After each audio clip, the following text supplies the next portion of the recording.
네, 곽병현 이사님 모셨습니다. 안녕하세요. 예, 안녕하십니까? 네, 이사님 모시고 또 우리가 현재 이 상황에서 어떻게 안정적으로 재테크를 할 수 있는지 살펴볼 텐데요. 최근에 보니까 이 재테크 수단으로 S&P 500 ETF를 꾸준히 적립식으로 사신 분들이 많더라고요. 주의할 점이 있다면 무엇이 있을까요? 예. 사실 너무나 장기적으로만 놓고 보면 좋은 전략입니다. 왜냐하면 사실 S&P 500 그냥 장기적으로 어떻게 보면 수익률만 놓고 보면 한 뭐 주가로도 한 10% 정도 뭐 수익률이 나고, 그다음에 배당 수익률도 뭐 한 2% 정도라고 하면 우리가 기대 수익률 뭐 한 12% 정도가 나오는 거니까 사실 되게 좋은 안이긴 한데, 지금은 사실 우리가 고려해야 될 부분이 한 가지가 있는 게, 아마 단기적으로는 조금 변동성이 높을 수 있습니다. 왜냐하면 네. 아시다시피 지금 미국이 금리 인하 50 50bp 인하를 했지 않습니까? 네네네. 근데 거꾸로 생각해 보시면 미국이 50bp 금리 인하를 할 만큼 사실은 미국이 경기가 앞으로 조금 엎치락 뒤치락 할 거다라는 것들을 또 이 금리 인하가 잘 상징해서 보여주는 것이거든요. 네. 경기가 아무래도 주식시장에 미치는 영향은 기본적으로는 경기가 나쁘다고 하는 게 뭐 우리가 좋게 볼 건 아니지 않습니까? 당연히 변동성을 유발할 수 있기 때문에 변동성이 있을 수 있구나. 시장이 뭐 연간으로 보면은 뭐 한 12% 정도 나온다고 했는데 왜 단기간에 마이너스 5%가 났느냐. 이렇게 사실은 따져 물을 수도 있는 그런 어떻게 보면 시기에 들어왔기 때문에 변동성이 굉장히 크다라는 것들을 잊지 마셔야 될 것 같고요. 그럴 수밖에 없는 게 금방 얘기하신 S&P 500 지수의 시가총액 상위 10개 종목들을 보시면요. 대략 한 35% 정도 되거든요. 10개 종목이. 근데 대부분 경기 민감주입니다. 그러니까 경기가 나쁘면 사실은 경기 민감주는 아무래도 휘둘리게 돼 있습니다. 그렇기 때문에 S&P 500이 물론 좋긴 하지만 당연히 미국 경기가 지금 사실은 별로 안 좋다고 금리 인하를 하는 시점이기 때문에 경기 나쁘다고 하면 시장이 좀 휘둘리면서 변동성이 제법 클 수도 있구나. 이거를 사실은 반드시 지금은 유념을 하셔야 됩니다. 지금 과거에도 그렇기 때문에 그냥 좋았다라고 이야기하는 거는 경기 좋을 때 얘기지만 경기 나쁠 때는 또 분명히 변동성을 유발을 하거든요. 그래서 변동성이 높다라는 부분들은 항상 이제 좀 기억을 하시면 좀 좋겠다. 이렇게 좀 말씀을 드리겠고요. 당연히 그 길게 봤을 때는 기본적으로는 미국이랑 달러화 자산은 제가 이전에도 좀 강조를 드린 바가 있는데 길게 보고 투자를 해야 됩니다. 어차피 기존에도 제가 계속 누누이 강조하는 거지만 미국 경제가 전 세계에서 차지하는 비중이 너무 높고, 근데 우리가 가지고 있는 자산들은 또 미국 자산들은 대단히 어떻게 보면 비중이 낮을 가능성이 높거든요. 그렇기 때문에 흔들릴 때 길게 보고 좀 가져가는 거는 굉장히 좀 저는 장기적으로 보면 굉장히 좋은 전략이라고 생각이 되고요. 그 장기가 어느 정도 기간이냐, 제 생각에 한 5년 정도는 그래서 나는 이건 가지고 갈 거야 라는 마음으로 가져가시면 저는 굉장히 좋지 않을까. 왜냐하면 미국은 올해도 미국의 이익 증가율이 한 9% 정도 되고 내년에 한 14% 정도 되니까요. 미국 기업들이 뭐 이익이 나쁘거나 그렇지는 않습니다. 그렇다고 보면 우리가 주가는 흔들리더라도 이 펀더멘털이 좋다는 것들 우리가 믿고서 그냥 묵묵히 가다 보면 그 성과를 우리가 좀 가져갈 수 있을 거다. 이렇게 또 강조를 드리겠고요. 가장 중요한 거 우리가 잊지 말아야 되는 거. 미국은 전 세계 경제에서 차지하는 비중이 거의 4분의 1이다. 23에서 25%다. 이렇게 생각하시면 내 자산의 한 그 정도 가져가시는 게 조금 흔들리더라도 이거는 그냥 나의 어떻게 보면 자산을 세계의 변화에 그냥 맡기는 거기 때문에 그렇게 틀린 전략은 아니다라고 하는 긴 그림에서의 자산 배분의 관점에서 조금 우리는 접근할 필요가 있다.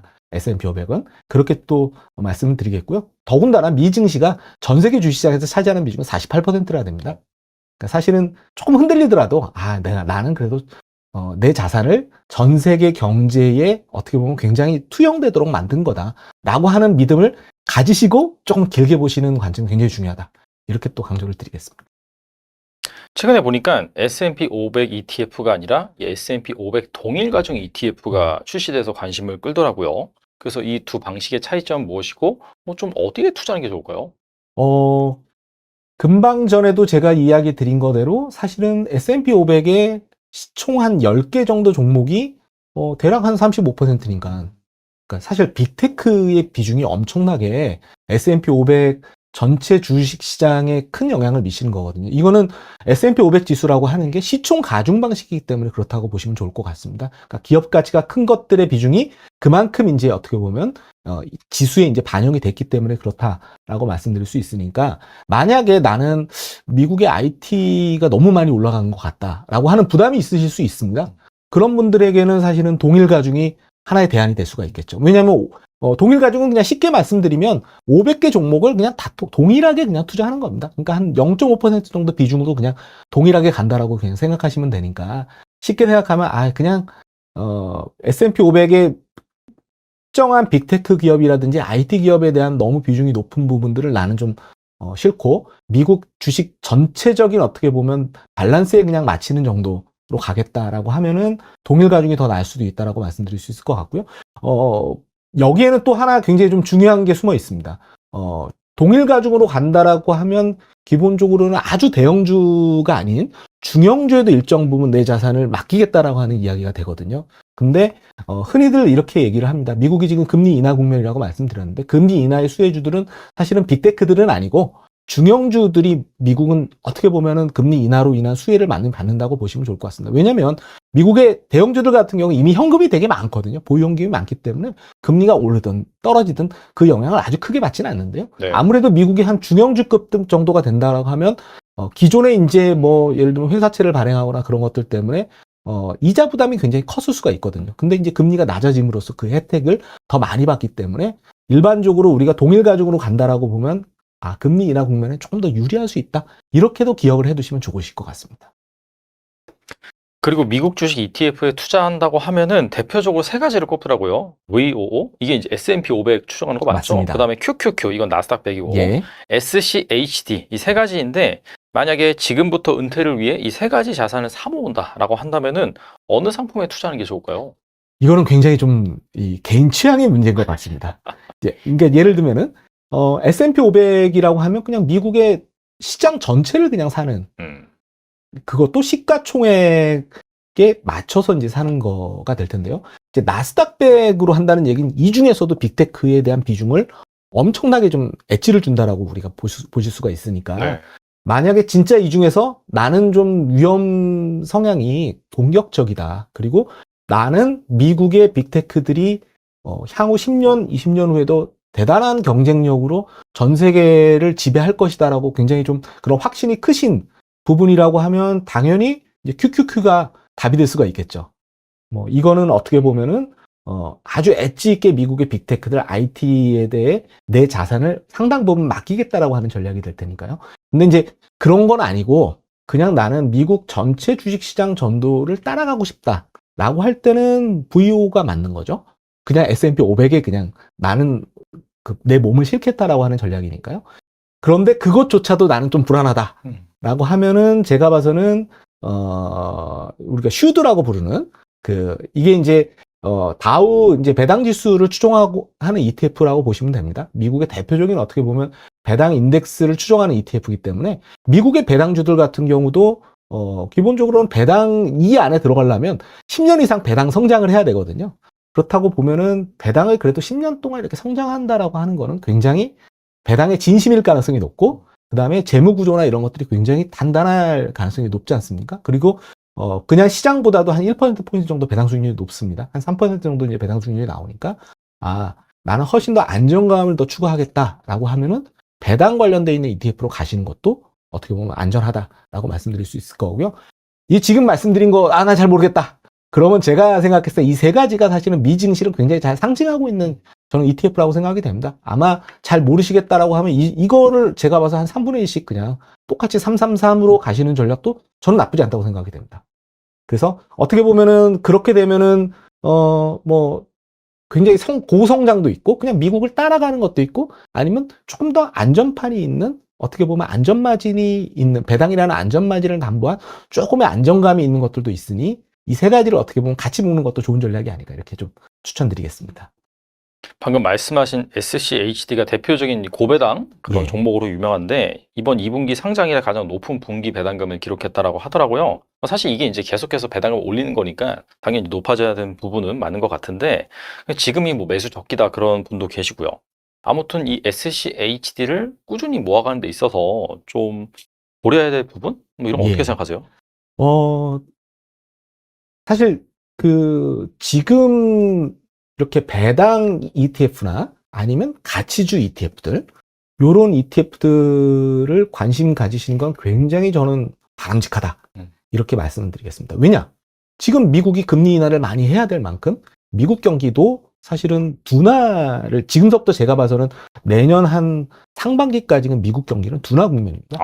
그러니까 미국 경기가 둔화 국면일 때 우리가 쓸 수 있는 전략은 당연히 방어적인 포트폴리오로 가는 거죠. 여기서 방어적이라고 하면 가장 우리가 첫 번째 생각할 수 있는 건 채권형이 될 겁니다. 채권의 비중을 늘리는 전략이 될 것이고요. 왜냐하면 채권이라고 하는 거는 뭐 미국 국채 같은 것들은 미국이 뭐 망할 리는 없으니까. 그리고 금리가 떨어지게 되면 시장 금리가 떨어지게 되면 채권 가격이 올라가니까 어떻게 보면 거기서 얻어 들일 수 있는 자본 차익도 있으니 채권이 또 이제 하나의 대안이고 주식 중에서도 채권과 굉장히 성격이 유사한 걸로 이제 가시는 거죠. 그게 이제 저는 조금 어렵게 표현하면 그걸 뭐 디펜시브 로테이션, 경기 방어주 로테이션 이렇게 이제 표현할 수가 있을 텐데요. 이게 주로 보면 금리 인하 초반부에, 초중반부에는 기본적으로 과거의 경험으로만 놓고 보면 이런 식으로 디펜시브 로테이션, 경기 방어 위주의 어떻게 보면 종목으로 구성되어 있는 포트폴리오 짜는 전략이 시장을 굉장히 이기는 전략이다라고 말씀드릴 수 있으니까 이제 미국 사실은 이제 9월에 이제 금리 인하가 시작이 됐으니까요. 네. 미국이 금리 인하는 적어도 내년 내내 이루어질 것이고 그다음 내후년까지도 이제 이어질 거니까 제가 생각했을 때는 아마 지금서부터 내년 상반기까지는 이렇게 배당형 ETF들 관심 가지시는 전략, 그리고 뭐 가치주 ETF 관심 가지시는 전략도 같은 맥락이죠. 배당이나 가치주가 어떻게 보면 같은 성격이라고 그냥 놓고 보시면 굉장히 좀 좋은 전략이다. 이렇게 생각이 되고요. 그러면 이제 여기서 이제 질문이 그러면 언제쯤 미국의 성장주, 뭐 빅테크들 이런 게 언제쯤 좋을 거냐? 제가 봐서는 아마 금리나 한 중반 정도 진행됐을 때부터는 기본적으로 요게 또 바뀝니다. 로테이션이 또 바뀌니까 아마 제가 봐서는 내년 한 상반기까지는 방어적 로테이션을 포트폴리오를 구축하는 전략이 굉장히 좀 저는 유효하다고 생각되니까 그 방어주의 가장 대표적인 게 제가 봐서 배당형이거든요. 네. 배당형 ETF들은 지금 아주 우리가 할 수 있는 그런 적기다라고 생각이 돼서 만약에 시장이 불안하거나 변동성이 높으면 당연히 이건 변동성도 낮기 때문에 굉장히 어떻게 보면 우리한테는 일석이조 어떻게 보면 좀 안도감을 줄 수 있는 어떤 그런 포트폴리오라고 해석하실 수도 있을 것 같습니다. 책에서 이제 국내 알짜 배당주를 추천해 주시기도 했는데 최근 눈여겨봐야 할 국내 배당주 새롭게 말씀해 주신다면 뭐가 있을까요? 예, 제가 지난번에는 아마 은행주 우리금융지주 얘기를 좀 출연해가지고 말씀을 드렸던 것 같습니다. 네네. 그거를 이제 마치 우리 은행에 우리가 예적금을 드는 게 좋으냐 아니면 그냥 그냥 우리금융지주 주식을 사는 게 더 나으냐. 이 두 가지를 가지고서 제가 사실은 비교를 해드렸으니까 이전에 한번 영상도 한번 찾아보시면 좋을 것 같고요. 오늘은 이제 거기서 조금 더 발전해서, 우선주 얘기를 좀 드리려고 합니다. 그러니까 우리나라 종목들 중에서도 사실은 우선주들 중에서 괜찮은 것들이 있거든요. 특히 제가 오늘 가지고 나온 거는 현대차 EUB라고 현대차 우선주입니다. 근데 아무래도 현대차 우선주는 이제 뭐 쉽게 말씀드리면 보통주랑 우선주의 차이점은 의결권이 있고 없고의 이제 차이입니다.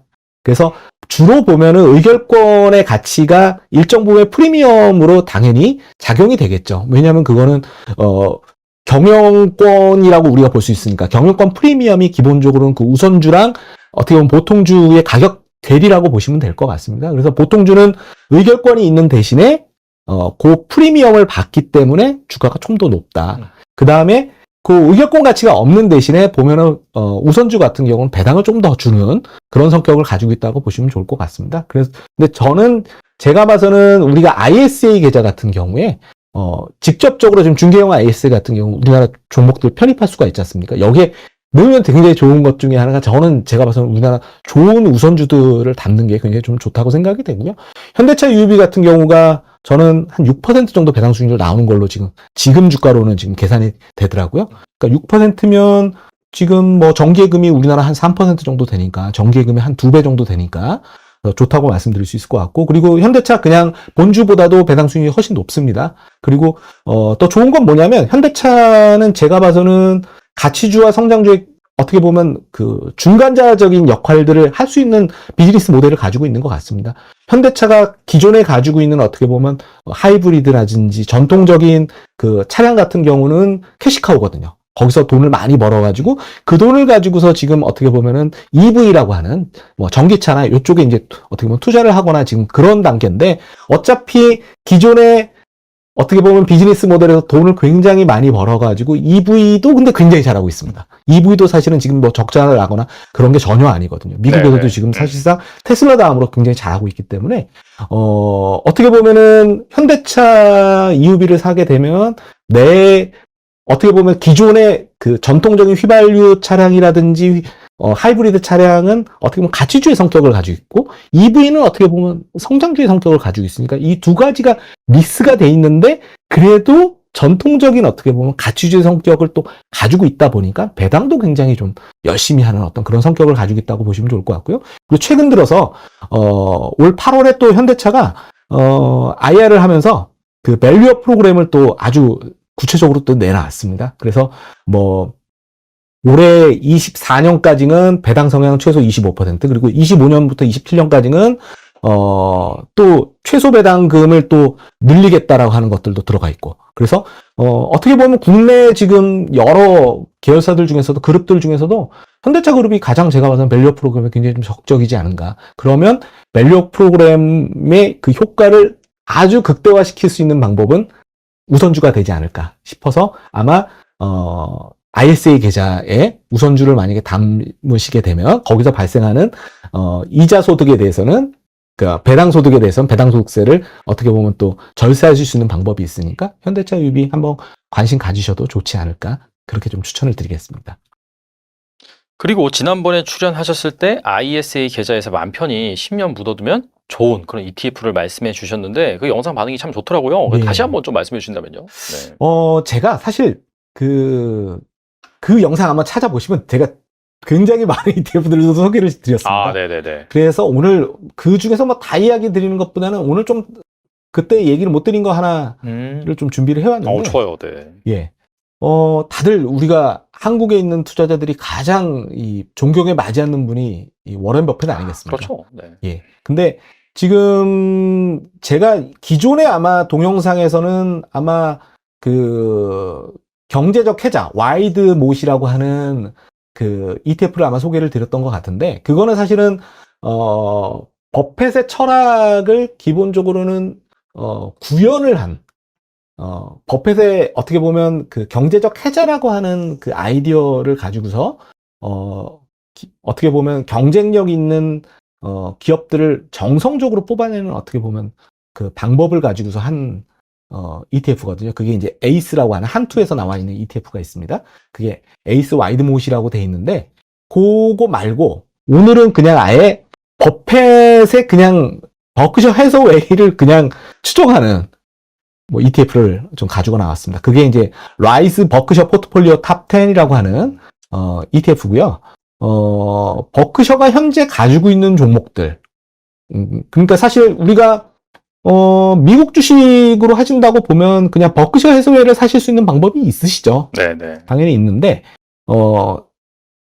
다만 이제 미국 주식을 하시게 되면은 뭐 예를 들면 연간으로 보면 250만 원이 넘게 되면 이제 뭐 양도세를 내야 된다든지 뭐 그런 문제들이 있을 수가 있지 않습니까? 그렇죠. 네.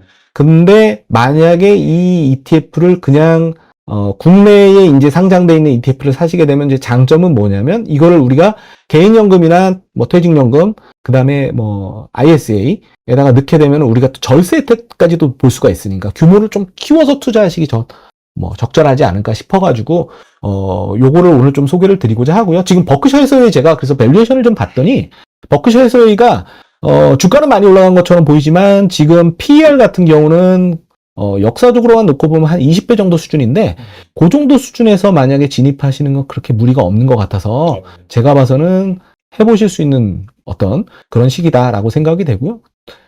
당연히 지금 버크셔 해서웨이가 가지고 있는 종목들을 좀 보시게 되면 워렌 버핏이 대단히 좋아하고 있는 전통적인 어떻게 보면 가치주들도 있지만 지금 버크셔에서의 굉장히 독특한 특징 중에 하나가 애플 비중이 되게 높습니다. 그렇죠. 예, 그래서 뭐 버크셔의 뭐 애플이라든지 그리고 사실은 에너지주들 비중이 또 제법 높거든요. 그렇기 때문에 제 자산의 일정 부분을 버펫에게 맡기면 제 생각에는 그래도 우리가 그래도 다른 사람한테 맡긴 것도 아니고 내가 버펫이랑 어떻게 보면 내 자산의 일정 부분을 복제했다라고 보면 분명히 좀 안도하실 수 있는 부분이 있을 거라고 생각이 되고요.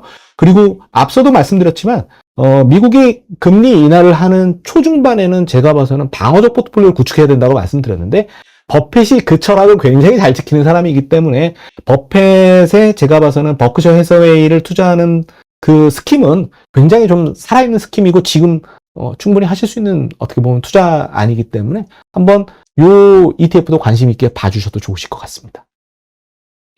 퇴진 연령이 점점 낮아지고 있는데요. 은퇴를 앞둔 50대가 뭐 IS나 IRP 계좌에 배당주나 ETF 또는 자산을 대략 얼만큼 넣어둬야지 노후의 걱정을 덜 수 있을까요? 예, 이거 제가 한번 계산을 좀 해봤습니다. 네네네. 이게 그냥 우리가 연간으로 필요한 생활비를 어떻게 보시느냐가 굉장히 중요합니다.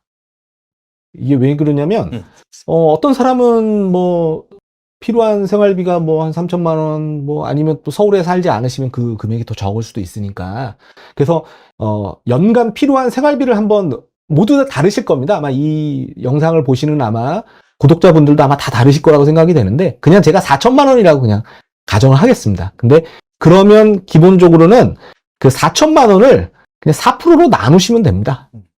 예. 그러면 그냥 그걸 이제 흔히 4% 규칙이라고 부르거든요. 네. 4% 룰이라고 이제 부르는데 그 은퇴한 다음에 내 자산의 4%만큼 4%만 매년 인출한다고 그냥 가정하는 거죠.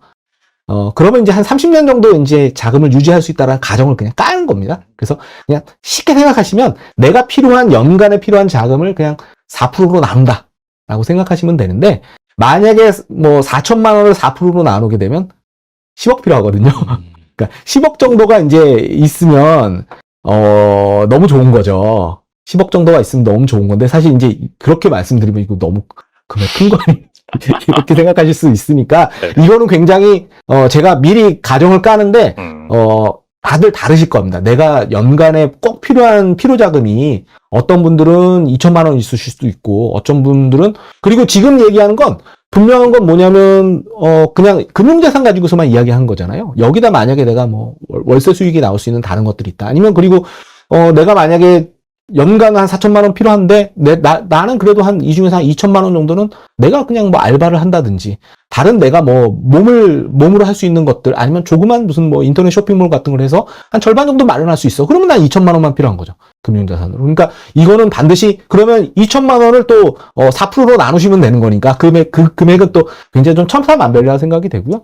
그냥 흔히 만약에 그냥 4천만 원을 4%로 나누면 이제 10억이 필요하니 그냥 한 10억 정도가 필요하다라고 그냥 만약에 가정하실 수가 있을 것 같고 이 공식을 한번 다들 생각을 해보시면 좋으실 것 같아요. 내가 연간에 살아갈 때 얼마 정도 필요하면 그거 그냥 4%로 나누면 내가 지금 가지고 있어야 되는 돈이 한 이 정도 될 거다. 그렇게 그냥 계산하시면 편하실 것 같습니다.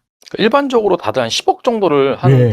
평균값 정도로 생각하시는 것 같아요. 예. 그래서 사실 10억이 있어야지 뭐 그 정도 살아갈 수 있다. 그건 오케이긴 한데 중요한 건 10억을 모으는 방법이겠죠. 예. 그래서 이 배당주나 ETF를 투자를 오래 하신 만큼 이렇게 뭐 10억을 만들 수 있는 포트폴리오? 뭐 당연히 이제 짧은 기간은 안 되는 거고 최소한 10년, 뭐 20년 정도 계속해서 투자했을 때 10억을 만들 수 있는 포트폴리오 소개해 주신다면 뭐가 있을까요?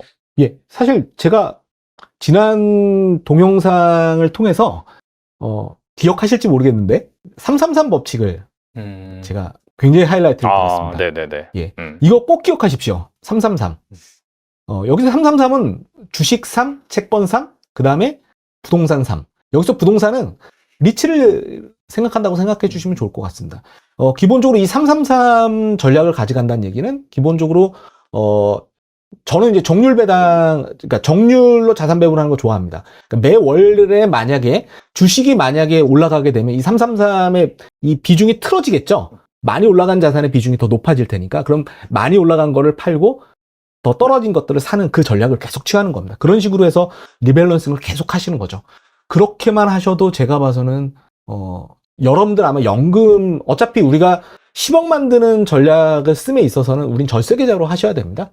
절세 계좌로 기본적으로는 퇴직연금, 개인연금, 그 다음에 ISA ISA 이런 절세 계좌를 가지고서 이렇게 333 전략을 만약에 유지한다라고 가정하게 되면 기본적으로는 복리 효과라는 것들이 만들어질 수 있고, 왜냐하면 네. 우리가 먹은 것들을 또 다시 재투자해가지고 수익 난 것들을 다시 재투자해서 또 수익을 추구하는 어떤 그런 전략으로 간다라는 측면. 그리고 사실은 이 333 법칙을 쓰게 되면은 기본적으로는 여기서 부동산 리츠라든지 채권형 같은 경우, 주식도 마찬가지입니다. 이걸 만약에 배당력으로 한다라고 보면 인컴들이 또 발생하지 않습니까? 인컴이 발생하는 것들을 또 다시 재투자하기 때문에 복리 효과가 계속 난다라고 보면은 제가 봐서는 꾸준하게 아마 이 계속 여기에 이제 좀 정진을 하시게 되면은 10억까지는 안 가더라도 아마 그 근처까지라도 가는데 굉장히 좀 기여할 거기 때문에 이 자산 배분은 꼭 잊지 마시라라는 말씀을 드리겠고요. 그 다음에 저는 두 번째는 글로벌 자산 배분은 꼭 하셔야 된다. 그래서 어려우시겠지만 미국 주식이나 미국 채권의 비중을 아까 제가 333이라고 말씀드렸는데 네. 이 333을 우리나라 걸로만 다 하시라는 말씀이 아니고 이 333의 전체 비중을 만약에 국가별로 본다. 그러면 미국 주식과 미국의 채권 비중을 한 30에서 60%까지 한번 맞춰보자. 이 전략을 꼭 잊지 마시기 바랍니다. 그러면 아마도 훨씬 더 목표하신 금액으로 가는데 굉장히 좀 큰 기여가 될 거라고 생각이 되고요. 어차피 왜 그러냐면 제가 누누이 말씀드리지만 미국 경제가 전 세계 경제에서 차지하는 비중이 한 25% 정도 됩니다. 그리고 미국 주식이 전 세계 주식시장 차지하는 비중은 그것보다 훨씬 더 높고요. 그렇다고 보면 제가 봐서는 적정한 미국 주식과 미국 채권 비중, 전체 비중은 한 30에서 60% 정도로 가지고 가시는 게 이상한 게 아닌 거죠. 우리나라 투자자분들이 가장 큰 문제점이 뭐냐면 너무 원화 자산의 비중이 높습니다.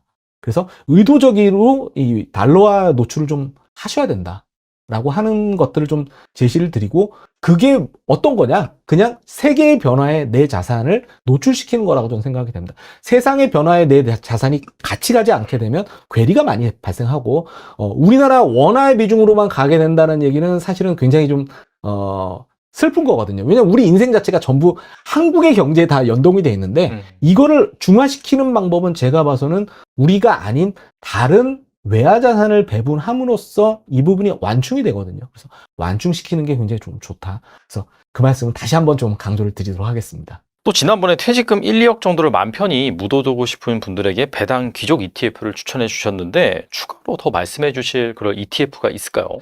예, 제가 ETF를 한번 정리를 한번 쭉 한번 해드리겠습니다. 아마 네네. 이거를 정리해드리면 오늘 드린 말씀을 전부 여기에서부터 좀 파생을 시키시면 좋으실 것 같습니다. 일단은 첫 번째 333 법칙을 꼭 기억하십시오. 333 법칙은 주식, 채권, 그 다음에 리츠를 333으로 가져가겠다라고 하는 전략이니까 그러면 이제 그 중에서도 제가 30에서 60 정도는 한번 미국의 달러화에 노출을 시켜보자라는 말씀을 드렸잖아요. 그러면 당연히 우리가 미국 주식과 관련된 ETF들을 일단은 먼저 생각을 하셔야 될 것 같아서 먼저 제가 말씀드린 거 오늘 강조를 드렸지만 여기서 제가 좀 이거 오타가 났습니다. 이게 KB스타라고 했는데 이게 지금 최근에 이름을 바꿨죠. 라이스로 바뀌었습니다. 네네. 예, 라이스 버크셔 포트폴리오 탑 10. 아까 내 자산의 일정 부분은 버핏 회장님께 맡기자라고 하는 전략으로, 그리고 지금처럼 금리를 인하하는 미국의 경기 둔화기에는 그래도 디펜시브 포트폴리오, 로테이션을 해주는 게 좋다. 방어적인 로테이션을 해주는 게 좋은데, 그게 굉장히 좀 적합하다. 라는 거고요. 그 다음에, 제가 지난번 출연 때도 강조를 드렸는데, 버펫의 투자 철학을 어떻게 보면 단 하나의 이제 키워드로 얘기하는 게 우리가 와이드못 전략이라고 하거든요. 경제적 해자 전략이라고 하는데, 그 경제적 해자 전략을 추구하는 그 ETF가 그 에이스의 미국 와이드못 동일가중이라고 하는 ETF입니다. 요거는 사실은 버핏과 그 돌아가신 이제 멍거 부회장님의 투자 철학을 이제 추종하는 어떻게 보면 그런 ETF 그 아주 넓은 해자를 만드는 어떤 전략이라고 보시면 좋은데 이거는 사실은 그렇다고 이게 버크셔 포트폴리오와 똑같진 않습니다. 좀 다른 종목들이 많이 들어가 있긴 한데 네. 그래도 버핏과 이제 멍거의 투자 철학에 들어가 있는 와이드못이라고 하는 것들을 추종하는 어떻게 보면 전략이니까 제가 봐서 이것도 우리가 내 자산 일정 부분은 멍거나 버핏의 투자 철학을 추종한다라고 생각하시면 굉장히 좀 마음 편하다라고 말씀드릴 수 있을 것 같고요. 그 다음에 그 코덱스 미국 배당, 이게 아까 우리가 그 미국 배당 ETF 슈드를 말씀을 드렸는데 그거랑 비슷하다고 생각하시면 됩니다. 그 슈드에다가 우리가 커버드콜 전략을 또 같이 또 씁니다. 커버드콜 전략이라고 하는 건 풋옵션을 이제 매도해가지고 그 매도하는 그 프리미엄을 또 일정 부분 월배당으로 빼오는 어떤 그런 전략이라고 보시면 되는데 그거를 통해서 월배당이 따박따박 나오는 어떤 그런 전략이다라고 보면 코덱스에 지금 요런 사실 요런 추종 ETF들이 좀 제법 많습니다. 요즘 네네. 미국 배당 플러스 뭐 10% 프리미엄 뭐 요런 전략들 많이 있으니까 그런 ETF들도 한번 그런 맥락에서 봐주시면 좋을 것 같습니다. 그래서 미국은 요 세 가지 말씀드렸고요. 우리나라 같은 경우도 제가 생각했을 때는 요즘은 워낙 밸류업 얘기를 많이 하니까 지금 왜냐하면 밸류업이 지금 이제 구체적으로 인덱스가 이제 나올 거거든요. 인덱스가 나오게 되면 당연히 ETF들도 나올 테니까 제가 봐서 우리나라도 밸류업에 호응할 수 있는 ETF들을 일정 부분 만약 국내 자산을 넣겠다라고 왜냐하면 제가 30에서 60 같은 경우는 한 미국에 투자하지만 나머지는 또 우리나라도 또 좀 가져가셔야 되니까 그런 맥락에서 봐주시면 좋을 것 같고요.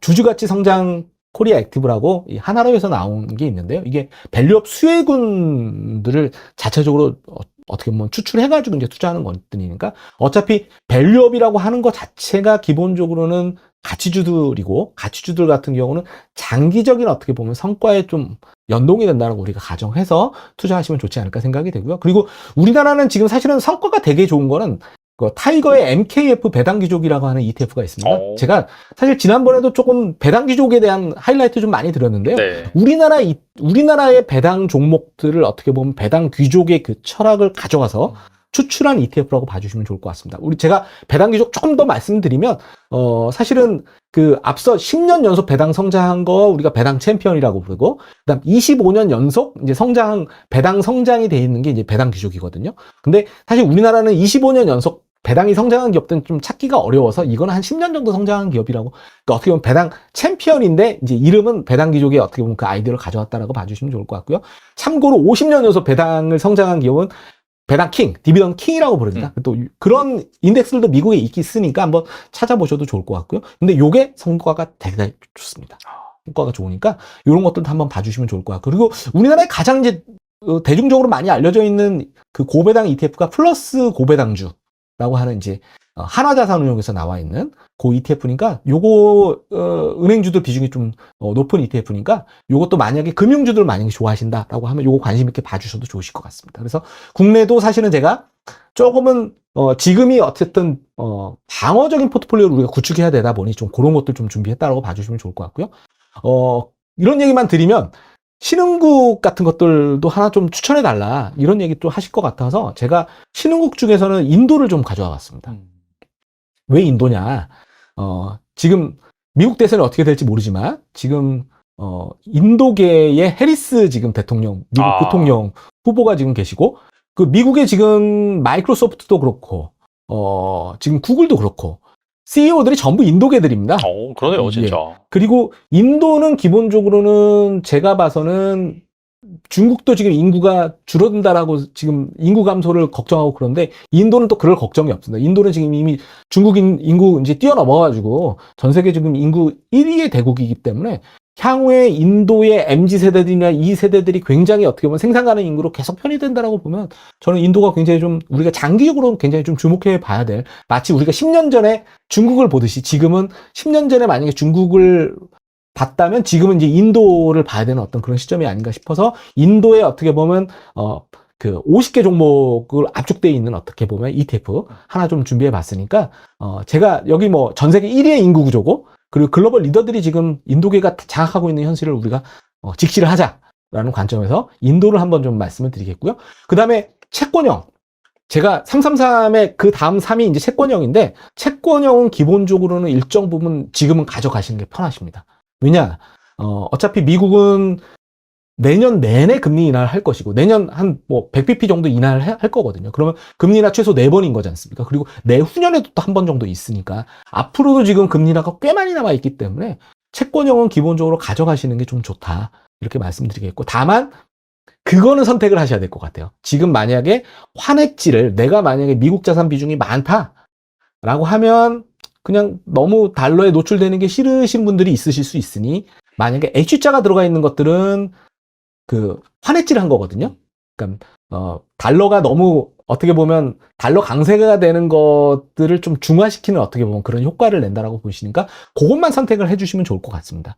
그리고 저는 사실은 지금 엔화 노출까지도 가져왔거든요. 미국 30년물을 엔화로 투자하는 또 그런 상품들이 국내에 좀 출시가 돼 있습니다. 네네. 그게 이제 라이즈 미국 30년국제 엔화 노출인데 미국제 30년을 그냥 엔화로 투자하는 그런 상품이고 사실 작년에 이게 대단히 아마 그 미국 주식 하시는 분들이 굉장히 좀 선호하셨던 많이 이게 이제 일본 주식시장 가가지고 요 ETF들을 많이들 하셨었거든요. 그래서 어떻게 보면 일본은 왜냐면 아시다시피 미국은 금리 낮추고 있지만 지금 일본은 지금 금리 한번 올렸지 않습니까? 그래서 일본 같은 경우는 또 지금 뭐 금리를 올려야 되는 유인이 있다 보니 아무래도 미국과 미국과 일본의 금리 차가 줄어들게 되면 엔화는 기본적으로는 강세 요인이니까 이거에 어떻게 보면 베팅하는 측면들도 있는 거죠. 그래서 이런 것들도 한번 제가 소개를 드리려고 가져와 봤습니다. 그리고 채권 혼합 상품들도 좀 관심 있게 봐주셔도 좋을 것 같습니다. 저는 제가 좋아하는 거는 타이거 글로벌 멀티에셋 TIF 액티브라고 하는 채권 혼합 상품인데요. 자산 배분형인데 성과가 대단히 괜찮습니다. 안정적이기 때문에 한번 요 ETF들도 한번 봐주시면 좋을 것 같고 만약에 지금 퇴직연금 같은 것들 아마 하시면 잘 아시겠지만 그 위험자산의 맥스 비중이 있습니다. 위험자산 맥스 비중이 있는데 그렇기 때문에 채권 혼합 같은 것들을 편입하셔야 될 일이 있으시면 아마 요거 채권 혼합이니까 여기는 주식도 들어가 있고 그렇긴 하지만 그래도 채권 비중이 높으니까 안정적으로 잘 운용하니까 요것도 한번 관심 있게 봐주시면 좋을 것 같고요. 그 다음에 마지막으로 리츠. 제가 333의 마지막이 이제 부동산이 리츠인데 당연히 가장 이제 국내 투자자분들이 좋아하시는 이제 글로벌 멀티 인컴 이거는 그 글로벌 리얼티 인컴이라고 글로벌 리얼티 많이들 ETF 하지 않습니까? 그거를 국내 ETF로도 이제 투자할 수 있는 방법이 나와 있는데 라이스에 지금 나와 있고 여기에는 또 재밌는 게 맥쿼리 인프라 비중이 굉장히 높습니다. 그 맥쿼리 인프라랑 미국 상업용 리츠가 잘 결합이 되어 있는 상품이다라고 봐주시면 좋을 것 같고요. 그래서 요거 투자하시는 방법이 있고 만약에 우리나라 ETF, 우리나라 리츠를 좀 선호하신다. 우리나라 리츠가 좀 조정을 받아가지고 지금 사면 괜찮겠다 생각하신다고 하면 코덱스에서 나와 있는 한국 부동산 리츠 인프라라고 하는 ETF가 있으니까 요거는 이제 맥쿼리 인프라랑 국내 우량 리츠들이 뭐 편입이 돼 있으니까 당연히 우리나라 리츠들 대충 보면은 배당 수익률이 되게 좋습니다. 배당 수익률이 얼추 뭐 5에서 5% 정도 넘는 리츠들이 아직은 많이 있으니까 제가 봐서 길게 보시고 지금 이게 금리가 떨어지는 국면에서는 리츠들이 좋습니다. 왜냐하면 리츠는 기본적으로 리파이낸싱을 해야 되거든요. 리파이낸싱 할 때 기존에는 굉장히 비싼 이자를 가지고서 어떻게 보면 대출을 받아가지고 이제 이 부동산을 취득했는데 이게 이제 금리가 떨어지게 되면 당연히 금리가 떨어지다 보니 리츠는 만약에 수익을 많이 내게 되면 그만큼 배당 수익률이 높아지거든요. 배당을 많이 할 수밖에 없으니까 그런 면에 있어서도 굉장히 좀 좋겠다. 이렇게 좀 추천을 드리니까 제가 어떻게 보면 제 투자 철학을 여기다 다 오늘 제가 녹여가지고 가져와 봤으니까 한번 뭐 이것도 당연히 뭐 고정된 건 아닙니다. 또 상황이 다르면 또 더 좋은 것들이 뭐 있을 수 있으니까 그걸 아마 제가 다음에 출연할 때 한번 계속해서 이런 부분들을 업데이트를 좀 시켜드리도록 하겠습니다. 네, 오늘 나와주셔서 정말 좋은 말씀 많이 해주셨는데 끝으로 한 말씀만 부탁드립니다. 예. 오늘 제가 여러 가지 이야기 많이 했지만 사실은 가장 중요하신 부분은 뭐냐면 지금은 미국이 금리를 50bp나 인하할 만큼 사실 미국 경기가 그렇게 나이스하진 않다. 미국 경기가 나이스하지 않지만 미국은 제가 봐선 경착륙할 것 같지는 않습니다. 미국은 왜냐면 앞서 말씀드린 대로 미국 기업들 같은 경우 9%에서 한 14% 정도 계속 이익 성장할 거기 때문에 그러니까요. 미국이 설령 흔들리더라도 제가 봐서 한 5년 정도 미국 경제는 연착륙할 거다. 더군다나 이렇게 금리 인하를 통해서 이 금리 인하가 실물 경제를 안정화시키는 데는 미국 한 6달 정도 걸리거든요.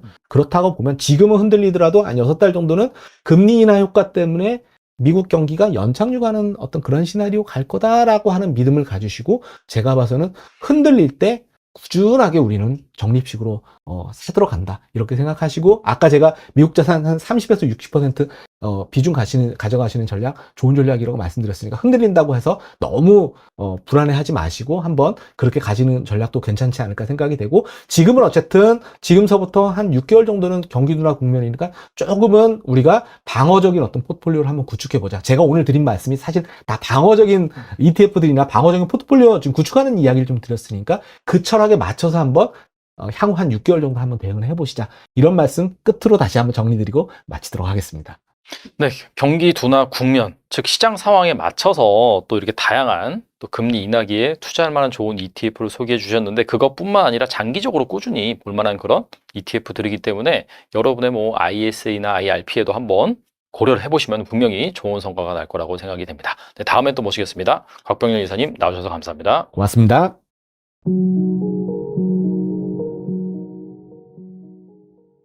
네, 부자마녀님 모셨습니다. 안녕하세요. 안녕하세요. 네, 저희 채널에 처음이신데 간단하게 소개 좀 부탁드릴게요. 네, 안녕하세요. 저는 하루 11시간 몸을 써서 일하면서 아들 셋 키우던 중국집 아줌마에서 이제는 4개의 사업체를 운영하고 있는 사업가 엄마, 부자마녀입니다. 와, 아들 셋에서 이미 게임이 끝났네요, 진짜. 진짜 존경할 수밖에 없는 그런 환경이신데, 그런데도 이제 사업체 4개까지 운영을 하시고, 네. 정말 한 두세 사람이 할 몫을, 그 이상의 몫을 혼자 하고 계신 것 같은데, 어떻게 또 이렇게 그런 여건 속에서도 경제적 자유를 이루셨는지, 그 노하우를 하나하나 여쭤보겠는데요. 네. 보니까 월 한 3천만 원 정도의 수입이 발생한다라고 네. 이제 알고 있어요. 네. 구체적으로 어떻게 수입원이 발생하는 건지 좀 말씀해 주시면 좋을 것 같아요. 네. 일단은 제가 작년에 그 온라인 마케팅 대행 사업을 시작하면서 매출이 좀 빨리 점프업이 되긴 했고요. 지금은 인세 같은 컨텐츠 소득이라고 얘기해요. 그게 월에 한 500만 원 정도 나오고 있고, 배당 같은 투자 소득이 월에 한 300 정도 나오고 있습니다. 그리고 이제 강의 사업, 교육 사업을 좀 하고 있는데, 그것도 월에 한 1000에서 2000만 원 정도 소득이 나오고 있고, 이제 작년부터 시작했던 2가지 사업에서 좀 매출이 좀 나오고 있는데, 온라인 마케팅 대행 사업에서 한 2000에서 3000 정도 수입이 나오고 있고요. 제가 관심이 되게 많은 게 상세 페이지 만들고 홈페이지 만드는 작업을 좀 좋아하는데, 그거 이제 작년에 또 배우게 됐고, 그걸 이제 소득으로 좀 연결시켜서 그것도 한 월에 500 정도 나오고 있습니다. 앞서서 잠깐 소개해 주실 때 또 11시간을 일하시면서 뭐 아들 셋도 키우고 네. 그다음에 한때 또 중국집을 운영하셨고 네네. 딱 들어봐도 상당히 좀 힘든 여건에서 생활을 하셨다라는 생각이 드는데 거기에다가 보니까 반지하에서 전신마비 뭐 시아버지도 돌보면서 그런 생활을 하셨는데 뭐 또 둘째 아이 치료비만 또 2억이 들었고 그런데 어떻게 이런 상황에서 정말 한 40억 정도의 자산을 이루셨는지 궁금하거든요. 네, 일단은 그 아버님이 다치신 거는 둘째 아이가 태어난 이후고요. 아버님을 모시고 반지하 살 때는 둘째 아이를 가졌을 때였어요. 그래서 둘째 아이를 뱃속에 가졌을 때 이제 아이가 아프게 태어날 거라고 의사 선생님께서 말씀을 하셨고, 그러고 나서 이제 아버님께서 시골집에 혼자 내려가서 살게 되시다가 이제 둘째 아이 낳고 나서 아이가 전신 마취하는 수술 한 5번 정도 했었고요. 언어 치료가 좀 많이 들었어요. 중학교 1학년 때 될 때까지 한 2억 정도 치료비를 들은 건 사실이고요. 그 이후에 이제 저희가 2016년 9월에 내 집 마련을 했고, 결혼 14년 만에요. 네, 그러고 이제 나서 1년 정도 안 됐을 때 아버님께서 목을 다치셨어요. 네, 그러면서 이제 전신마비가 되셨고, 1년 정도 아프시다가, 편찮으시다가 이제 돌아가셨고요. 그 상황에서 이제 아버님이 병상에 딱 누워 계시고, 사실 이제 좀 자식들로부터 외면을 받으셨거든요. 저희 아버님께서. 시댁 식구들이 다 이제 연락을 안 하시면서 이제 아버님 누워 계신 그 모습을 이렇게 보니까 나중에 내가 나이가 들었을 때도 저 일이 내 일이 될 수도 있겠다라는 그 두려움과 공포가 어마무시했던 것 같습니다. 그래서 이제 그때 정신을 차렸어요. 사실 둘째 아이가 아파서 병원비로 막 그 2억을 쏟아 부을 때도 저를 위해서 보상 심리도 강했고, 고생하니까 더 많이 쓴다고 해서 소비 마녀로 엄청 살던 사람이라서 정신을 못 차리고 살다가 아버님 편찮으신 걸 보고 나서 이제 좀 정신을 차렸던 케이스. 그래서 이제 좀 재테크를 배우게 됐고요. 좀 차곡차곡 모아가다가 주식하고 부동산 투자를 좀 알게 되면서 자산이 좀 빨리 불어났던 케이스였습니다. 그러니까 뭐 이렇게 자연스럽게 말씀해 주셨는데 그 과정은 상당히 좀 또 힘들었을 수도 있고 또 대단한 그런 다양한 에피소드가 있을 수도 있는데 하나하나 좀 살펴보면요. 네. 사실 재테크 단계에 있어서 첫 단계는 돈 관리라고 이제 하셨잖아요. 네. 책에서. 부자 마녀님의 가정도 한 달 식비만 한 200만 원 넘게. 게다가 아들 셋이면 또 얼마나 많이 먹겠습니까? 그렇죠? 그러다가 한 달 생활비를 80만 원 수준으로 낮추셨다고 들었는데 이게 가능한가요? 오, 네. 그러니까 사실 제일 문제는 저였습니다. 제가 그래요? 그 일명 지금 방송이라서 일명 홧김 비용이라고 얘기하잖아요. 홧김 비용이요? 예, 뭐예요, 그게? 욱해서 이제 확 쓰는. 네네. 그러니까 제가 저 자신을 되게 알뜰하다고 생각을 해서 이제 원래 보통 이렇게 온라인에서 쇼핑 이렇게 하거나 할 때 다 안 샀었어요. 원래 다 장바구니에 넣어놓고 살았었는데, 근데 이제 이제 스트레스 받거나 남편과 싸울 때 그 장바구니 모아놨던 걸 한 번에 결제했던 케이스였고, 또 할 거 없고 이제 심심하면은 대형마트 가는 게 그냥 취미였었고, 네, 그러다 보니까 굉장히 저희 집이 이제 먹는 낙으로 살았던, 그러니까 일주일에 그러니까 제가 게을러서도 있겠지만 일주일에 아이들 위한다는 이유로 소고기도 막 3-4번씩 사다 먹이고 놀러 가는 것도 거의 먹기 위해서 놀러 다녔던 케이스였어요. 그러니까 한 달에 생활비가 아니라 식비만 한 200 정도 나왔던 완전한 소비 마녀였습니다. 그러다 보니까 이제 고치고 싶은데 고칠 수가 없는 거예요. 어디서부터 어떻게 손을 대야 될지 모르겠고, 그래서 일단은 내가 어디에 얼마 쓰는지를 좀 들여다 봐야 되는데, 저 그때는 완전히 방탕한 생활을 할 때라서 가계부도 전혀 안 쓰니까 어디서부터 뜯어고쳐야 될지 모르겠어서 할 수 없이 이제 뜯어본 게 카드 내역서였고요. 원래 카드 내역서는 합계만 확인하고 버리는 거잖아요. 네, 그러니까 저희 집에 그러니까 카드 내역서라는 게 없어서 그냥 카드사 홈페이지 가서 이제 3개월치 그 내역을 다 다운을 받고 거기에서 이제 내가 제일 많이 쓰는 곳들을 표시하기 시작을 합니다. 동그라미, 별표, 네모, 세모. 그러다 보니까 제일 많이 쓰는 곳이 눈에 보였고, 그 부분을 완전히 없애자 하면은 나중에 요요로 다시 터져요. 네, 그러니까 이제 횟수를 좀 많이 줄이는, 그러니까 소고기를 3-4번 먹다가 한두 번만 먹어보고, 저희 집에 제일 많이 쓰는 곳이 쿠팡하고 스타벅스하고 또 아이들 그 중고 전집 사주는 사이트 있어요. 개똥이라고. 지금은 모르겠는데. 알아요. 네, 아세요? 네. 개똥이라는 사이트하고 편의점이었어요. 거기서 거기에 쓰는 돈의 횟수를 좀 줄여보자 해서 되게 좀 시간을 빨리 줄이지는 못했지만 서서히 예산을 좀 많이 낮췄습니다. 그래서 2019년에는 식비가 아니라 생활비만 한 80만 원 정도까지 낮추게 됐어요. 근데 그 정도가 되면은 약간 여가라든지 네. 앞서서도 놀러 다니면서 맛있는 걸 많이 드셨다고 하셨는데 그런 것들 다 포기해야 되지 않나요? 네, 그러니까 저는 사실 아이들 챙기면서 이렇게 놀러 다니는 걸 별로 안 좋아했습니다. 저희 남편이 좋아해서 갔던 거. 그래서 이렇게 막 나가서 먹는 것도 별로 안 좋아하고, 그러니까 편하긴 했는데 막 그걸 그렇게 막 가고 싶을 만큼 그렇게 좋아하는 것도 아니었고, 이제 외부에서 막 나가서 이렇게 자고 하는 것도 저는 비싼 노숙이라고 막 생각을 할 정도로 그냥 집이 편했던, 그래서 먹는 걸 포기했다기보다는 횟수를 줄여가다 보니까 조금 부작용을 덜 했어요. 한 번에 확 끊었으면은 오히려 더 이렇게 엇나갔을 텐데, 횟수를 서서히 줄여다 보니까 저희 뇌도 이제 거기에 동기화 됐던 것 같아요. 이제 적게 안 먹고 덜 쓰고. 대신에 이제 그때 그냥 무조건 모아야지라고만 생각했으면 안 했을 텐데, 아버님 일을 겪으면서 또다시 그러면 사람이 아니다 라고 생각하면서 이제 조금씩 고쳐 나갈 수 있었던 것 같습니다. 네. 가족들도 이렇게 협조를 잘 해줬나 보네요. 아니요. 네. 일단 아들이 셋이고요. 네. 저희 아이들이 되게 반발도 심했었고, 남편도요. 네. 남편이 이제 먹는 낙으로 돈을 벌고 열심히 일하는 게 쓰려고 버는 건데 이렇게까지 해야 되냐? 라고 해서 처음에 많이 싸우기도 많이 했는데 내가 왜 이렇게 노력하고 있는지에 대한 이유를 계속 설득했어요. 얘기했고 거의 3-4 가깝게 이제 얘기를 하다 보니까 남편도 이제 좀 이해해주고 어느 정도 좀 맞춰갔던 것 같습니다. 앞서서 많이 쓴 항목에 대해서 체크도 하고 하셨다고 하셨는데 가계부도 그때부터 본격적으로 쓰신 거예요, 그러면? 네. 그때 정신 차리고 나서 이제 가계부를 이제 그때서야 비로소 쓰기 시작을 했었죠. 네. 그러면은 그 책에도 소개가 되어 있는 것 같은데 가계부만 써도 부자가 되는 WPS 법칙? 이런 게 있더라고요. 이게 무엇인가요? 제가 이제 가계부를 쓰고 싶은데 어떻게 써야 될지 모르겠는 거예요. 그래서 막 네이버에다가 가계부 검색을 하면은 많은 좋으신 블로거분들이 막 가계부 양식을 막 이렇게 다 올려주시고 공유해 주셨어요. 그래서 그렇게 화려한 엑셀 가계부를 보면서 나도 저렇게 해야지. 그래서 다 다운을 받아놓고 쓰려고 했는데 너무 어렵더라고요. 전 엑셀 자체도 모르고 가계부를 안 써봤던 사람이다 보니까 그렇게 막 체계적으로 관리하고 하지 못하겠더라고요.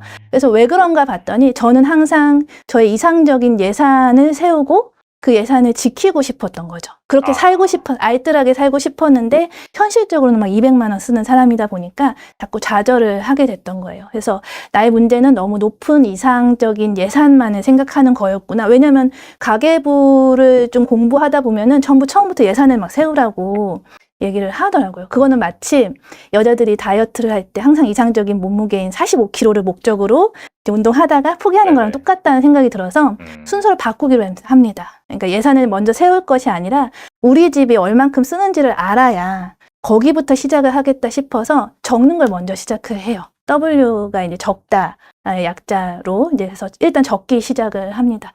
그래서 뭐 예산이고 뭐 결산이고 다 내려놓고 일단 한 달만 적어보자라고 시작을 하게 됐고, 적으니까 우리 집에 한 달에 식비를 200만 원 쓰는구나를 알게 됐던 거예요. 예전에 저였으면은 200만 원 생각지도 못하고 그냥 나는 한 달 식비 100만 원만 써야지라고 생각했을 텐데 200만 원 쓰는 걸 알고 나니까 그 다음에 이제 예산을 세운다는 피해 단계로 200만 원에 맞는 예산을 세우게 돼요. 그래서 제가 늘 얘기하는 게 내가 쓰는 비용에서 2만 원만 줄여서 예산을 세워봐라. 그러면은 예산을 지키기가 훨씬 수월해진다라는 말씀 많이 드리거든요. 200만 원 쓰는 사람한테 100만 원만 써라 그러면 정말 못 지키는데 200만 원 쓰는 사람한테 198만 원만 써라 그러면은 지켜요. 2만 원 정도면은 저 같은 경우도 소고기 한 번만 안 사 먹으면 되는 거니까. 네네. 그래서 그 다음 S, 지키는 단계로 갈 때는 내가 해볼 수 있는 선을 만들어 놓고 지키는 연습을 계속 해왔던 거. 그래서 적은 다음에 적은 걸 바탕으로 계획을 세우고 계획을 세운 것을 지켜나가는 세 가지 흐름으로 가계부를 쓰니까 나는 예산을 세울 수도 있는 사람이고 내가 세운 예산을 지킬 수도 있는 사람이구나라는 그 정체성이 쌓이면서 계속 가계부를 쓰게 되었습니다. 근데 이게 저한테만 해당되는 게 아니었어요. 제가 이제 블로그에도 글을 적기도 했고 저희 수강생들한테도 똑같이 적용을 했는데 저희 수강생들도 3개월 동안 가계부를 한 번도 빠짐없이 쓰는 비율이 굉장히 높아졌어요. 그분들이 10년, 15년씩 주부 생활을 하면서도 가계부를 꾸준히 못 썼는데 이렇게 쓰니까 쓸 수 있네요라는 걸 보고 이게 진짜 가계부를 섣불리 쓰기 어려우신 분들 이제 막 가계부를 쓰기가 좀 고민하시는 분들이 써보면 참 좋겠다 싶어서 말씀을 드리고 있습니다. 저절로 돈이 모여요. 그렇게 뭔가 원대한 좀 비현실적인 목표를 세우는 게 중요한 게 아니라 맞아요. 내가 할 수 있는 것부터 하나하나 실천을 하면은 맞아요. 확실히 효과가 나타난다 이렇게 볼 수가 있겠네요. 네. 그렇게 하니까 돈을 아끼고 싶어지고 어디서든 돈을 좀 모을 수 있을까 찾아보게 되고 그러니까 그냥 막 쓰는 재미에서 모으는 재미로 조금씩 알아가는 저한테는 그게 맞았던 것 같습니다.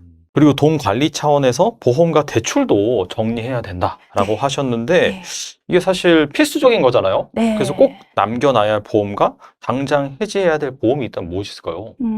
그러니까 저는 제 생각으로는 가족력이 없다는 전제하에 보험은 사교육처럼 사람의 공포를 좀 자극시키는 산업이라고 생각을 합니다. 이게 좀 호불호가 갈릴 수 있겠지만 제 느낌에서는 굉장히 노후, 아팠을 때 질병을 대비하는 것 자체가 굉장히 공포심을 자극을 시켜서 혹시 모르니까라는 그 6글자 때문에 불필요한 보험들을 많이 가입을 하게 되더라고요. 그리고 보험은 보험으로서의 역할을 해야 되는데 좀 많이 결합되어 있는 보험들이 많다는 생각이 들어서 저희 집이 한 달에 보험료로 200 정도를 내던 사람이었어요. 200이요? 네. 그러니까 저희가 중국집을 운영하다 보니까 이게 설계사분들이 모르시겠지만 행주, 볼펜 이런 거 주면서 매일 거의 이제 가게에 출퇴근을 하세요. 이제 친해지면은 이제 하나씩 들어달라고 해서 저희 남편이 야금야금 들었던 보험이 되게 많았던 거예요. 그래서 뜯어봤더니 이제 그러니까 결합되어 있는 보험을 보험으로서의 역할을 하지 않는 보험은 불필요하겠다 싶어서 그때 정리했던 것이 저축보험, 그리고 교육보험, 그리고 연금보험, 변액연금보험이라는 거였어요. 그래서 그것들은 사실 보험은 보험으로서의 역할보다는 저축을 겸비한 보험, 교육비를 대비한 보험, 그러니까 보험으로서의 역할보다 두 가지를 결합시킨 거라서 훨씬 기능이 떨어진다 생각을 해서 그것들을 좀 정리를 하기 시작을 했습니다. 그리고 만기 환급해주는 보험들을 정리했어요. 그러니까 만기 환급형이라고 해서 왜 낸 돈을 다 돌려받는다라고 이제 많이들 알고 있는데 맞아요, 보험료 안에 적립되는 보험료 부분만 나중에 이제 모아서 주더라고요. 근데 그게 조금 비효율적이라는 생각이 들어서 만기 환급되는 보험료 없애거나 아니면 적립보험료 부분을 빼달라고 설계사분한테 말씀을 드렸어요. 절대 안 된대요. 그래서 적립보험을 그럼 최소한 낮춰달라고 부탁을 드리면서 그 보험료도 좀 많이 낮췄습니다. 그래서 교육보험, 저축보험, 변액연금은 저는 좀 불필요하다. 차라리 연금은 연금대로 따로 준비를 하고 교육은 교육대로 따로 준비를 하는 게 맞겠다 싶어서 그 부분은 좀 많이 줄였습니다. 대신에 종신보험이라고 했던 보험을 정기보험으로 바꿔서 이제 사실 종신보험이 이제 남편이 어찌 될지 모르는 그 상황에서 아이들의 대비하는 거잖아요. 그래서 그렇죠. 네. 막내가 20살 될 때까지만 별일이 없으면 되겠다 싶어가지고, 예, 정기보험이라고 해서 이제 그 기간이 정해져 있는 종신보험의 역할을 하지만, 예, 정기보험으로 좀 전환을 하게 됐었고, 실비보험과 암보험은 갖고 있어요. 예, 그리고 아이들 태아보험으로 가입했던 것들도 태아보험은 삭제하고 어린이보험으로 계속 유지를 하고 있습니다. 그렇게 해서 200만 원 정도 들던 보험료를 지금 5인 가족 51만 5,860원까지 낮춰서 지금 나머지 부분들 차액은 저축으로 전환을 하게 됐어요. 정말 많이 낮추셨네요. 많이 낮췄어요. 네, 불필요한 게 너무 많았습니다. 그리고 1,000명이 넘는 분들의 1:1 재테크 코치도 해주신 걸로 알고 있는데 보면은 그렇게 많으신 분들을 해드리다 보면은 정말 아무리 열심히 일해도 돈을 못 모으는 분들도 계실 거잖아요. 네. 그런 분들의 공통점 뭐가 있을까요? 그러니까 정말 열심히 사시는 분들 진짜 많고요. 저는 자기계발도 하다 보니까 이 세계에서 진짜 만나는 분들 굉장히 많이 계시는데 정말 안타까운 것들은 본인이 본인을 믿어주는 힘이 되게 약했어요. 예. 그러다 보니까 많은 질문 중에 하나가 제가 과연 할 수 있을까요? 제가 잘하는 게 뭔지 모르겠어요. 라는 질문을 정말 많이 받았습니다. 그러다 보니 저축을 시작해도 그 저축을 끝까지 가져가지 못하고 투자를 할 때도 자꾸 본인 스스로 판단하기보다는 타인의 말에 의존을 하게 되더라고요. 그러니까 어떤 분은 막 유튜버가 어떤 분이 뭐 사라고 해서 샀는데 마이너스다. 어떻게 하면 좋냐라고 저한테 이제 가져오신 분들도 계시고 그러다 보니까 이게 무슨 원인일까 찾아보니까 결국은 본인이 본인 판단에 의해서 투자 결정을 하는 그러니까 본인이 본인을 믿어주는 힘이 지금 약해서 그렇구나라는 생각을 좀 많이 하게 됐어요. 그래서 보면은 내가 결정해서 투자하는 거하고 타인에게 여쭤봐서 결정해서 투자하는 거하고 결과가 뭐 내가 결정한다고 해서 뭐 무조건 이득이 나는 것도 아니고 타인이 뭐 물어본다고 해서 그 사람이 추천하는 게 무조건 수익이 나는 건 아닌데 만약에 똑같이 잃는다 하더라도 내가 생각해서 내가 판단해서 내가 투자를 했으면 무엇 때문에 잘못됐는지를 알고 다음에 똑같은 실수를 안 할 텐데 누군가에게 물어봐서 투자를 하게 됐을 때는 똑같은 실수를 반복할 수가 있어서 본인이 스스로를 믿어주는 힘을 좀 강화시키는 게 더 먼저다라고 늘 말씀을 드리고 있습니다. 그렇게 하니까 저희에게 오신 분들이 하나씩 본인 스스로를 믿어주는 힘을 좀 많이 강하게 만들어 내갖고 있는 것 같아요. 그러니까 한번 돈을 모으겠다고 시작하신 분들이 끝까지 가져가는 경우도 많이 계시고 그 다음에 피드백을 하면서 뭐가 또 잘못됐는지 좀 찾아가시는 경우도 많고 그래서 조금씩 개선되는 모습을 많이 봤어요.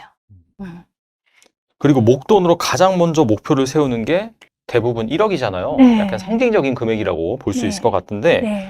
작가님께서도 첫 1억을 모은 경험이 있으실 텐데 가장 빨리 1억을 모으는 방법 조언해 주신다면 뭐가 있을까요? 그러니까 제가 절약하고 종잣돈을 모으던 시기가 2017년 이쯤이었는데 그때는 금리가 되게 낮았어요. 네. 그래서 막 아껴서 수익률을 좀 높여보려고도 했었고, 네, 그 막 모니타 같은 사이트 가면은 금리 막 높은 비교해주고 하죠. 네. 통장들. 네. 그래서 막 금리 높은 은행이 막 저 멀리 있으면 택시 타고 가서 막 통장도 만들기도 했었고, 근데 가장 큰 패착은 빨리 돈을 모으려는 마음이었던 것 같아요. 제가 원래 2007년에 둘째 낳고 나서 1억을 모으는 게 목표가 있었어요. 그때 당시에는. 근데 그때 제가 생각했을 때 이렇게 해서 언제 1억을 모아? 라는 생각이 좀 컸던 것 같습니다. 제가 2017년에 재테크를 시작했으니까 2007년에 그때라도 시작을 했으면 10년 동안 1억은 더 넘게 모았을 것 같아요. 그래서 빨리 목표 금액을 만들려는 그 마음을 내려놓은 게 저는 빨리 모을 수 있었던 방법이었던 것 같아요. 예, 아이러니하게 정말로. 그래서 2017년에 제가 생각했던 거는 은행 이자보다 조금만 더 벌면 되겠다 생각을 해서 이제 일단 처음엔 아끼면서 이자를 좀 수익률을 높이려고 했었고 그 다음에는 ETF라는 투자를 좀 알게 됐었고 네. ETF 투자를 해서 은행 이자보다 조금만 더 버는 한 5%만 좀 벌면 더 좋겠다 싶어서 5% 수익이 났을 때 그냥 팔았어요. 네, 그러니까 5% 수익이 나면은 빨리 1억을 모아요가 아니라 네. 내가 목표했던 수익률이 도달했을 때 팔아본 경험이 내 노력으로 수익을 늘려나가는 경험을 했던 것 같아요. 그래서 다음 또 투자할 것들을 공부하게 되고 투자를 실행하게 되고 또 내가 생각했던 목표 수익률이 되면은 또 매도하고 수익 실현을 하게 되고 그러면서 자산이 불어나가는 것을 제 눈으로 확인을 해요. 그러니까 더 모으고 싶어지고 더 아끼고 싶어지고 이제 그렇게 됐던 것 같아요. 그래서 2016년 9월에 내 집 마련하면서 저희 집에 돈이 한 푼도 없었거든요. 제가 그때 저희 둘째 수술비 한다고 1,000만 원 모아놓은 통장만 놔두고 전부 집 사는데 이제 다 넣었을 정도로 집에 돈이 한 푼도 없었는데 2018년 하반기 됐을 때까지 5,300만 원을 모아요. 네. 그렇게 된 데에는 이제 처음에는 지출을 줄이고 아끼고 종잣돈을 모으다가 이제 ETF 투자 시작하고 주식 투자 시작하면서 2018년에 빨리 좀 불어났던 것 같았고 그리고 2019년에 9개월 만에 1억이 돼요. 그렇게 될 수 있었던 것은 미국 주식 투자가 좀 빨리 수익을 좀 많이 불려오면서 그렇게 될 수 있었던 것 같습니다. 미국 주식도 뭔가 알고 시작한 게 아니라 2018년 하반기에 제 책에 그 추천서 써주신 김강석 교수님이 2019년 전망을 미국이 나 홀로 으르렁할 정도로 미국이 좋다라고 말씀을 주셔서 미국 주식을 이제 배우기 시작을 했었고 실질적으로 2019년에 미국 주식이 굉장히 좋아요. 그래서 수익률이 좀 빨리 도달할 수 있었던 것 같습니다. 그래서 빨리 1억을 모으는 방법은 의외로 빨리라는 단어를 빼는 거 그리고 내가 생각한 방향 속도대로 나아가는 모습을 눈으로 확인하는 거. 그래서 내가 생각한 대로 자산을 불려가는 모습을 눈으로 확인시켜주는 게 가장 먼저인 것 같아요. 할 수 있다는 거, 내도 할 수 있다는 거. 그게 가장 컸던 것 같아요. 사실 재테크의 가장 큰 적이 조급함. 맞아요. 그 다음에 너무나 그 조급함 거기에 포함이 되어 있는 건데 뭐 기대 수익률을 높게 잡는다든지 사실 오히려 이런 것들 내려놓으면은 사실 리스크도 줄어들면서 오히려 돈이 잘 모이는 그런 상황이네요. 그리고 남의 말에 많이 흔들리지 않게 돼요. 내가 가려고 하는 방식대로 끝까지 고수할 수 있게 되더라고요. 그게 제일 컸어요. 상당히 좋은 팁인 것 같습니다. 네. 너무 막 빨리 모으려고 그렇게 조급해 할 필요가 없다. 이렇게 이제 생각을 하면 좋을 것 같고요. 앞서서도 뭐 주식 투자도 하셨고 ETF도 뭐 하셨다고 하셨는데 ETF와 주식 투자에 대해서도 이 책에 좀 자세히 나오더라고요. 그래서 실제 작가님의 아이들 용돈으로 꾸준히 사 모으는 ETF 이런 것도 있다고 들었는데 무엇인가요? 저희 아들 셋이고요. 저희 아이들이 각자 자기 주식 계좌를 본인 핸드폰에서 다 운용을 해요. 근데 이제 일단 첫째는 21살이고 이놈은 터치하는 거 별로 안 좋아해서. 네. 그래서 얘는 이제 자기가 알아서. 성인이니까 알아서 하는 거고. 본인이 알아서 벌고 본인이 알아서 투자하고. 근데 얘도 저 못지않게 되게 알뜰해서 웬만한 거 돈을 이렇게 허투루 쓰지는 않는 편이라서 그냥 믿고 거의 터치하지 않고 있습니다. 근데 둘째랑 셋째는 제가 점검을 해요. 왜냐면 제 용돈을 주니까. 가계부 점검을 하거든요. 그래서 저희 둘째랑 셋째가 하는 걸 유심히 보면은 일단 저희 둘째는 S&P 500, 그러니까 타이거 S&P 500이라는 ETF가 있어요. 미국 시장 전체를 사는 거라고 했더니 저희 둘째가 그걸 선택을 했고 그 용돈을 모아서 이제 예수금의 그 돈이 모이면 그 돈으로 이제 S&P 500 ETF를 이렇게 하나씩 사다가 이제 얘가 조금 더 욕심이 나서 엄마 이거보다 조금 더 좋은 건 없느냐 저한테 물어봐갖고 어떤 게 좋을까를 이제 같이 좀 찾아보게 됐고 이제 기술주들이 모여있는 나스닥 그 시장이 있어요. 그래서 미국 나스닥 100이라는 ETF로 S&P 500 ETF를 다 팔고 저희 둘째는 나스닥을 좀 모으고 있습니다. 미국 나스닥 100 ETF를 좀 모으고 있고요. 둘째 막내는 잘 모르죠. 모르니까 이제 형을 따라서 S&P 500 ETF를 모으고 있는데 저희 막내는 돈이 생기면 저한테 이거 증권회사 자기 증권 계좌에 넣어달라고 저한테 돈을 맡겨요. 그래서 넣어주면은 예수금 계좌에 돈이 모인 걸 보고서 이제 자기 학교 일찍 끝나는 날 집에 와서 S&P 500 ETF를 모아가고 있습니다. 그래서 보면은 어른들과 달리 아이들이 그 주식 수익률의 등락에 좀 더 관대한 것 같아요. 왜냐면 직접적으로 이렇게 막 떨어졌다고 해서 더 떨어질까 봐 막 팔거나 이런 게 아니라 그냥 속은 상해하지만 왜 그러냐고 저한테 물어보고 제가 이제 지금은 세일하는 기간이다. 그럼 이제 하나 살 거 2개 사기도 하고 그러니까 좀 그 수익률에 일희일비하지 않다 보니까 오히려 그 계좌를 꾸준히 유지를 하게 되고요. 이제 다시 회복하고 나서 수익률을 좀 확인을 해보면 거의 30% 육박할 정도로 수익률이 굉장히 좋고 지금은 이제 제가 계좌를 좀 보여달라 하면은 엄마 또 블로그에 올릴 거죠. 그러면서 이제 안 보여주긴 하는데 네. 제가 최근에 확인한 걸로 봐서는 30% 정도 되는 것 같았어요. 네, 그래서 이제 본인 스스로 본인이 직접 사는 경험 그리고 그 ETF들이 다 분배금이라고 해서 그렇죠. 다시 네. 계좌로 입금을 해주잖아요. 맞아요. 네. 그러니까 자기는 아무것도 안 했는데 돈이 벌리니까 신기하다. 뭐 이런 얘기도 하면서 자산이 돈을 또 벌어오는 경험도 하게 되는 것 같고. 그래서 거의 미국 시장 전체를 사는 ETF를 사고 있습니다. 네. 그리고 정말 실제로 내가 손해가 날 수도 있지만은 장기간 가져간다라고 했을 때 오히려 이제 플러스가 나는 경험들을 본인이 직접 해보면은 네. 그것만큼 좋은 그런 재테크 교육도 없을 것 같네요. 맞아요. 네. 그러니까 되게 신기해하기도 해요. 자, 본인은 아무것도 안 했는데 떨어질 때도 있고 오를 때도 있고 근데 떨어질 때보다 오를 때 더 많은 수익이 생기는 것도 눈으로 확인하니까 이거보다 더 좋은 자산이 무엇인지 또 찾아보려고 하고 그리고 이제 평소에 저한테 막 이것저것 물어보기도 많이 물어보고 관심도 많이 생기는 것 같아요. 그러니까 또 이제 또 자기 계좌가 불어나는 그 재미에 또 열심히 또 돈을 모으려고 하는 것 같기도 하고 일단 미성년자라서 본인 계좌에 마음대로 이제 뺄 수는 없으니까 오히려 돈이 더 모이는 역할을 하는 것 같습니다. 네.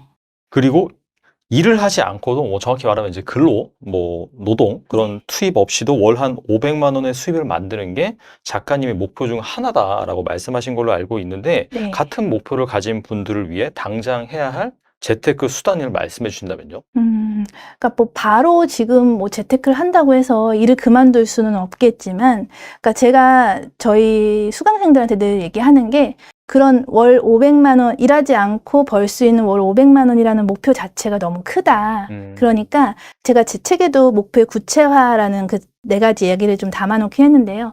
500만 원이라는 그 전체 금액을 생각하면 너무 먼 얘기지만 그 500만 원이라는 소득을 어떤 식으로 만들 건지를 좀 쪼개서 생각을 해보면 내가 조금 더 관심이 가는 게 보일 거다라는 말씀을 많이 드리고 있습니다. 그러니까 예를 들면 그러니까 제가 말씀드리는 게 정답은 아니겠지만 500만 원이라는 일하지 않고 버는 소득 안에 주식 소득이 있을 수 있고 그다음 부동산에 월세 소득이 있을 수도 있는데 그럼 내가 500만 원 중에서 주식으로 얼마를 벌 건지 부동산 뭐 월세로 얼마를 벌 건지를 좀 쪼개서 생각해 보면 아 나는 주식이 더 좀 마음이 가 뭐 부동산이 마음이 가 해서 내가 조금 더 마음이 가는 걸 먼저 공부하는 게 더 좋겠다라고 말씀은 드리고 있어요. 근데 제가 만약에 다시 처음으로 돌아간다면 저는 그냥 처음부터 배당주 공부할 것 같아요. 네. 제가 2019년에 월 50만 원의 배당 흐름을 만들었을 때 당시 미국 주식으로 1억 4천 정도를 갖고 있었거든요. 그러니까 이제 이게 되게 많은 시행착오를 하다가 그렇게 정착이 된 건데 처음부터 아예 시작을 했으면 조금 더 빨리 많은 월 현금으로 만들 수 있었겠다. 그래서 배당주를 한 번에 사는 게 아니라 매월 조금씩 적금 들듯이 조금씩 배당주를 모아가면 걔네들이 나중에 커져서 월 현금 흐름은 50만 원, 100만 원씩 늘려갈 거라고 저는 생각을 하고 있습니다. 그래서 만약에 진짜 누군가가 일하지 않고 월 500만 원의 현금으로 만드는 목표를 두신다면 그걸 쪼개보시고 그다음 만약에 주식으로 생각하신다면 배당주를 먼저 공부해 보시는 게 조금 더 안정적으로 가져갈 수 있는 방법 같아요. 그리고 주식, 부동산, 그 외에 금 투자 등 다양한 재테크 수단에 대해서 알고 계신 걸로 알고 있는데 네. 은퇴한 5060 세대가 퇴직금으로 접근하기에 가장 안정적인 뭐 괜찮은 투자 방식, 수단이 있을까요?